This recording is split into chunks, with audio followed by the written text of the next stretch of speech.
Hello viewers, स्वागत है आप सभी का मेरे यूट्यूब चैनल स्कूल ट्यूशन गुरुजी में। आज हम बात करेंगे कार्यपत्रक 27 की, जो कि 28 अक्टूबर के लिए जारी किया गया। कक्षा 7 का विज्ञान विषय कार्यपत्रक है। बच्चे अपना नाम लिखेंगे और अपने कक्षा अध्यापक का नाम लिखेंगे। बच्चों, हम प्राणियों में पोषण हमारा जो पार्ट है उसे ही हम आगे पढ़ेंगे आज। तो चलिए बच्चों, देखते हैं, जानते हैं, समझते हैं कि आज के पार्ट में आपके लिए क्या खास है और आज का कार्यपत्रक आपको क्या बताना चाहता है। तो बच्चों, प्राणियों पोषण में जब हम आगे पढ़ते हैं तो हमने पार्ट में क्या सीखा, तो हमें क्या पढ़ने को मिलता है बच्चों कि मंड स्टार्च की तरह का एक कार्बोहाइड्रेट होता है जिसका पाचन मुख में ही प्रारंभ हो जाता है। प्रोटीन का पाचन आमाशय में प्रारंभ होता है। यकृत द्वारा स्रावित पित्र, अग्नाशय से अग्नाशयिक रस स्रावित और शुद्रांत जो भित्ति होती है छोटी आंत की दीवार द्वारा स्रावित पाचक रस की क्रिया से भोजन के सभी घटकों का पाचन शुद्रांत में पूरा कर लिया जाता है बच्चों, और यहीं पे आपका पाचन पूरा हो जाता है। पचा भोजन छोटी आंत से अंत में रक्त वाहिका के द्वारा अवशोषित कर लिया जाता है। तो बच्चों, अगर बात करें भोजन के पाचन की, तो भोजन का पाचन शुद्धांत में पूरा हो जाता है बच्चों। अब जल तथा कुछ लवण जो बचते हैं बच्चों, वह बृहदांत में अवशोषित हो जाते हैं और अवशोषित पदार्थ शरीर के विभिन्न भागों में स्थानांतरित कर दिए जाते हैं। अब होता क्या है, अवशिष्ट जो बच जाता है बच्चों, अपचित अवशिष्ट जिनका अवशोषण नहीं हो पाता, वो मूल रूप से गुदा के द्वारा शरीर में से बाहर निकाल दिए जाते हैं।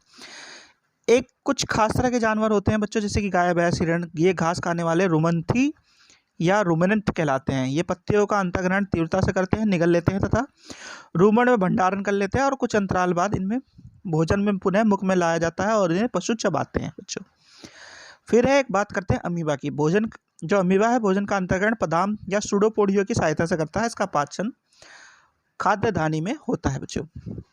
अब जरा प्रश्न उत्तर देख लेते हैं बच्चों। चलिए, तो प्रश्न उत्तर देख लेते हैं। प्रश्न नंबर 1 है बच्चों आपका कि तालिका में मुक्त विकल्पों का चयन कर रिक्त स्थानों की पूर्ति कीजिए। तो सबसे पहला है पाचन तंत्र का वह भाग जो पित्त रस को स्रावित करता है, तो वो बच्चों यकृत करता है बच्चों। ये पाचन यहाँ पूर्ण हो जाता है, तो शुद्धांत में पाचन पूर्ण हो जाता है बच्चों। फिर है इस भाग से मल बाहर निकाल दिया जाता है, तो गुदा भाग से नल भाग बाहर निकाल दिया जाता है। फिर है वह अंग जिसमें अमीबा अपना भोजन पचाता है, तो खाद्य धानी वह अंग है जिसमें अमीबा अपना भोजन पचाता है बच्चों।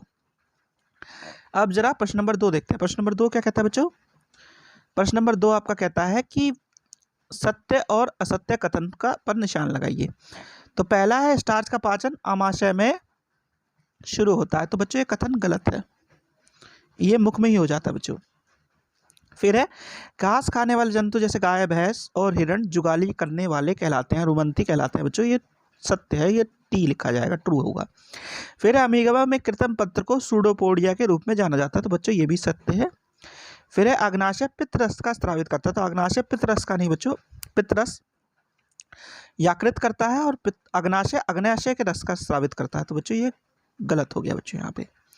तो बच्चों ये हो गया आपका कार्यपत्र कंप्लीट, और वीडियो भी आशा करता हूँ आपको वीडियो अच्छी लगी होगी। Thank you.